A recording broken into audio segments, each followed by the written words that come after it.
세금 때문에 힘드시죠? 다주택자 취득세 양도세 중과 과연 피할 수 있을까요? 상위 0.1%만 아는 특급 정보 지금부터 공개합니다.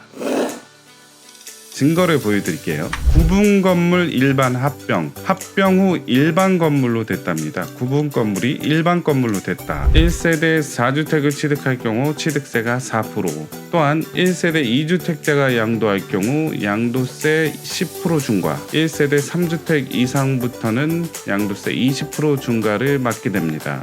그렇다면 주택수를 줄여서 세금을 줄일 수 있는 방법은 없을까요? 5가지 방법을 보시면서 같이 파헤쳐 보도록 하겠습니다.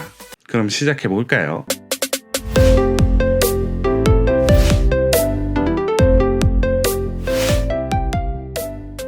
자, 주택수 줄일 수 있다. 5가지 방법이 있다 그랬죠? 자, 합치기, 없애기, 바꾸기, 같지 않아, 부등호죠. 그 다음에 새집, 새사람, 뉴라고 써 있습니다. 이 5가지 방법을 통해서 주택수를 줄일 수 있습니다. 한 개씩 알아보도록 할게요. 바꾸기가 있습니다. 이 바꾸기가 뭐냐? 용도 변경을 말하는 거죠. 주택을 상가로 변경을 할 수가 있겠죠. 근래인 생활시설로요. 내가 1층에 주택을 가지고 있는데 상가로 바꿔서 임대를 주더라도 어느 정도 수익이 나오겠다 생각하면 바꿀 수도 있는 거죠. 주택을 상가로 바꾸는 거는 비교적 상대적으로 쉽습니다. 하지만 상가에서 주택으로 바꾸는 것은 어렵죠. 왜냐하면 주차장법 때문에 그렇습니다. 주택이 상가에 비해서 주차장법이 훨씬 더 강하죠. 모든 주택을 다 상가로 바꿀 수는 없지만 그에 해당하는 경우가 있습니다. 요거는 해당 구청과 건축사에 꼭 문의를 하시면 되겠습니다.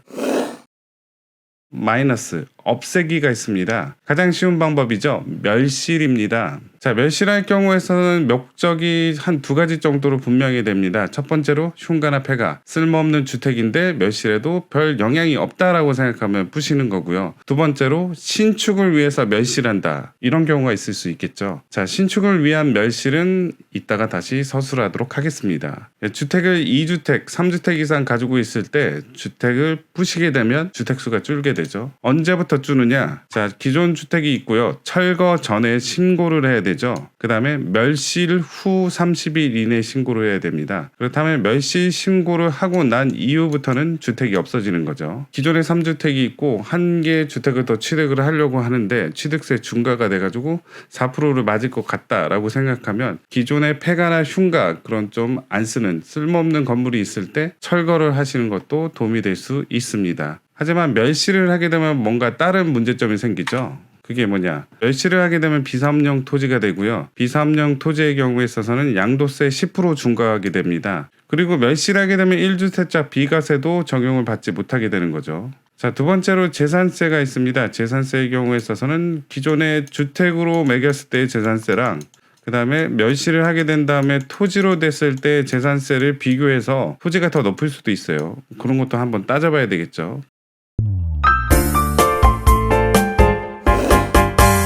합치기는 뭐냐? 주택을 합칠 수 있죠. 나누어진 주택이나 다세대 주택을 다가구로 바꾸면 됩니다. 자, 어떤 경우에 합칠 수 있냐? 주택 등기 명의인이 같고요. 그 다음에 이 주택과 이 주택이 인접해 있고 붙어 있는 경우에 있어서는 주택을 한 주택으로 합칠 수 있습니다. 100% 다 합친다는 건 아니고요. 그것도 이제 시군구청이나 건축사한테 물어봐야 되겠죠. 그 다음에 다세대 주택을 다가구 주택으로 합칠 수 있다는 거죠. 자, 다가구 주택, 다세대 주택 모르겠죠? 이 설명 위에 나와 있고요. 일단 다세대 주택은 뭐냐? 쉽게 설명하자면 빌라라고 생각하시면 되고요. 다가구 주택은 한 사람이 주택을 다 가지고 있다 그래서 다가구라고 생각하시고 다가구 주택이라고 하죠. 내가 만약에 1층 내 거, 2층 내 거, 3층 내 거, 등기 명의인이 일단 같아야 돼요. 그렇다면 다가구 주택으로 바꿀 수 있습니다. 뭐 여러 가지 조건이 있겠죠. 건축법에도 맞아야 되고 뭐 구청에서 허가도 받아야 되고요. 그런 게 다 합당하다면 다가구 주택으로 바꾸게 되면 기존의 3주택이었는데 1주택이 되는 거고요. 이 다가구 주택으로 바꾸고 2년이 지난 후에 양도했을 때 양도세 중과가 면제됩니다. 자, 이 2년 기억하셔야 돼요. 다가구 주택으로 바뀌었다고 해서 바로 팔아버리면 양도세 중과 나오는 거죠. 자, 그리고 같지 않아라고 썼습니다. 이게 무슨 말이냐? 현황상 건물은 있으나 공부상 건물은 없습니다. 이게 건축물 대장이나 등기부 등본에는 올라와 있지 않은 주택인데 현황상 가보니까 건물이 있는 거예요. 이럴 경우에 있어서는 주택에 포함되지 않죠. 하지만 까다롭습니다. 어떻게 까다롭냐? 네, 보유할 경우에 있어서 주택수에 산정이 되지 않는 경우는 지목이 되지가 아니어야 되고요. 그 다음에 현황상 주택은 있지만 건축물 대장도 없고 건물 등기부 등본도 없은 경우, 그 다음에 세 번째는 주택 현황 조사에 따른 재산세 부과가 없을 것. 자, 이런 주택의 경우에 있어서는 보유하더라도 주택수에 포함이 되지 않습니다. 자, 취득세는 건축물 대장이 없고 건물 등기부 등본이 없을 경우에는 주택으로 보지 않기 때문에 취득을 하더라도 취득세 중과에 적용이 되지 않는다라고 제가 구청 세무서에 물어보니까 그렇게 얘기를 하더라고요. 그렇다면 이런 케이스는 그렇게 많지 않죠. 그래서 이거는 하나만한 소리 아니냐라고 얘기하는데 아닙니다. 이런 경우가 있을 수 있겠죠. 자, 내가 상가를 샀는데 그 옆에 주택이 조그맣게 달려있다. 그래서 이걸 취득을 하려고 하니까 주택수에 포함이 되는 거예요. 이런 경우에 있어서 어떻게 할까요? 자, 우리 이제 배웠죠. 첫 번째 뭐다? 애매하다, 쓸모없다. 그러면 그냥 멸실해버립니다. 두 번째가 뭐가 있죠? 주택이네? 그럼 어떻게 하라 그랬죠? 용도 변경해서 상가로 만들면 통상가가 되는 거죠. 그리고 세 번째로 방금 전 배웠던 거, 건축물 대장도 없고 건물 등기부 등본이 없는 주택이라고 치면 요거는 주택으로 보지 않는다는 거죠. 자, 이런 경우는 보유 시에도 좀 유리하게 적용될 수 있겠죠. 보통 이렇게 짜투리로 조그맣게 옆에 붙어있는 주택에 대해서는 뭐 재산세 부과되는 경우도 뭐 이렇게 많지는 않아요. 그 다음에 뭐 건축물 대장 건물 등기부 등본도 없을 거고요. 뭐 지목이 되지가 않을 것은 뭐 상가 자체에 지목이 되지니까 이것도 해당이 안 된다고 볼 수 있겠죠. 그래서 주택으로 해당이 안 되는 경우도 있으니까 이러한 케이스도 한번 유념해 보시는 것도 괜찮습니다. 자, 다음으로는 새집 새 사람이라고 한번 해봤는데요. 요거는 이제 취득시의 경우를 또 나타냅니다. 자, 신축은 원시 취득으로 봐서 2.8%고요. 입주권 분양권은 주택 취득 시점에서 주택으로 봅니다. 자, 입주권과 분양권은 무슨 얘기죠? 둘 다 주택을 취득할 수 있는 권리는 맞습니다. 하지만 입주권은 저번이 가지고 있는 거, 분양권은 청약을 통해서 받는 거라고 할 수 있겠죠. 자, 그리고 법인은 법에 의하여 자격을 부여받은 사람이기 때문에 내가 개인적으로 주택을 가지고 있다, 법인을 만들어서 주택을 가지고 있다, 이게 두 개가 합산이 돼서 취득세 중과나 양도세 중과가 되지 않는다는 사실이죠. 자, 그렇다면 이제 심화 학습으로 넘어가도록 하겠습니다. 일단 첫 번째, 합치기 바꾸기. 합쳐서 바꾼다는 얘기죠. 자, 이게 가능할까요? 자, 주택을 일단 합치고요. 주택을 근생으로 바꾸기를 하면은 주택수를 줄일 수 있습니다. 이게 무슨 말이냐? 자, 빌라가 한 채 있습니다. 요 다세대 주택을 101호, 201호, 301호, 401호가 있는데요. 요 등기 명의인이 홍길동으로 다 갔고요. 이런 경우에 있어서는 그 전에 말씀드렸다시피 다가구 주택으로 바꿀 수 있네요. 그럼 바꾸면 되지 않나요? 하지만 여기서 이제 건축법상 용어가 나오는 거죠. 다가구 주택의 정의입니다. 주택으로 쓰는 층수, 지하층 제외가 3계층 이하이고 19세대 이하가 거주할 수 있게 만든 주택을 다가구 주택이라고 합니다. 3계층이 한 개네요. 하지만 요 빌라를 보니까 다세대 주택한데 3계층이 아니라 4계층이네요.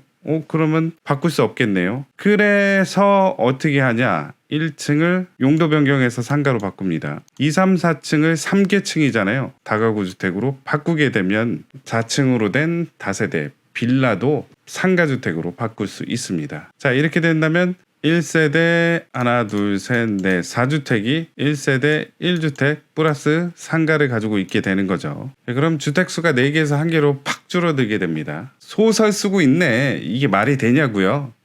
증거를 보여드릴게요.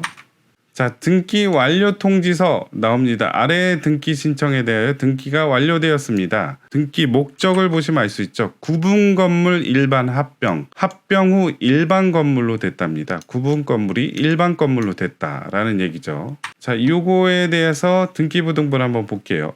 등기사항 전부 증명서고요. 등기 원인을 보시면 합병으로 인하여 1층, 2층, 3층, 4층을 4층 다가구 주택으로 만들고요. 2종 근린생활시설로 만들었습니다. 그래서 1층은 근생이 되고요. 3층은 다가구 주택이 됩니다.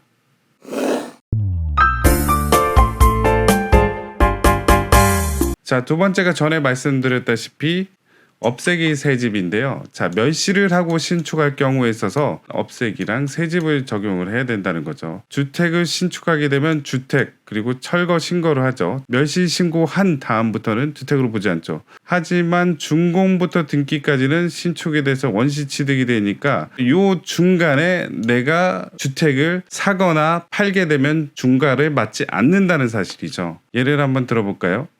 주택이 3개 있는데 1개를 더 살려고 하니까 취득세 중과가 돼요. 그래서 이 3개 중에 1개를 멸실 신고합니다. 그럼 2개가 되는 거죠. 그럼 2 플러스고 새롭게 1개 추가되면 3개가 되기 때문에 취득세 중과를 안 맞게 되고요. 아니 3주택이 되는 건 좋아. 하지만 나중에 신축할 거지 않냐라고 얘기하는데 신축을 하게 돼서 주택수가 1개가 더 늘게 되더라도 그래서 4주택이 되더라도 취득세 중과가 되지 않습니다. 새롭게 취득하는 원시 취득의 경우에 있어서 2.8%의 세율을 매기게 되는 거죠. 취득세 중과가 아닙니다. 자, 그리고 이제 양도할 경우에 있어서 한번 따져볼게요. 주택이 2개 있어요. 그 중에 1개를 부셔서 신축을 하려고 해요. 그러면 1개를 부셔서 멸실 신고할 때 부시지 않는 이 주택을 팔게 되면 이때 당시는 1세대 1주택이기 때문에 1주택자 비과세가 되는 거죠. 그 다음에 나중에 이 주택을 준공 후 등기를 하게 되면 1세대 1주택이 되는 거고요. 네. 이렇게 되면 이제 취득 양도의 경우에 있어서도 이제 세금 중과가 되지 않는다는 사실인 거죠. 자, 결론을 말씀드리도록 하겠습니다. 제가 주택수를 줄일 수 있는 이 5가지 방법이 모든 경우에 적용할 수 있는 부분이 아니니까 시군구청에다 전화해 보시고 국세청 또 세무사를 만나서 상담을 하시길 바랍니다. 그렇게 자꾸 전화해보고 상담하라 그러면 뭐하러 가르쳐주니 이렇게 말씀하시는 분도 있습니다. 하지만 이 5가지 방법을 알고 있으면 합법적으로 세금을 절세할 수 있는 방안이 떠오를 수 있습니다. 그거를 위해서 기본적인 요소를 가르쳐 드린 거고요. 어쨌든 화이팅입니다. 합법적인 절세를 통해서 여러분들이 부자가 되었으면 합니다. 다음번엔 좀 더 재밌고 새로운 소식을 가지고 찾아뵙도록 하겠습니다. 구독, 좋아요 꾹꾹 눌러주세요. 감사합니다.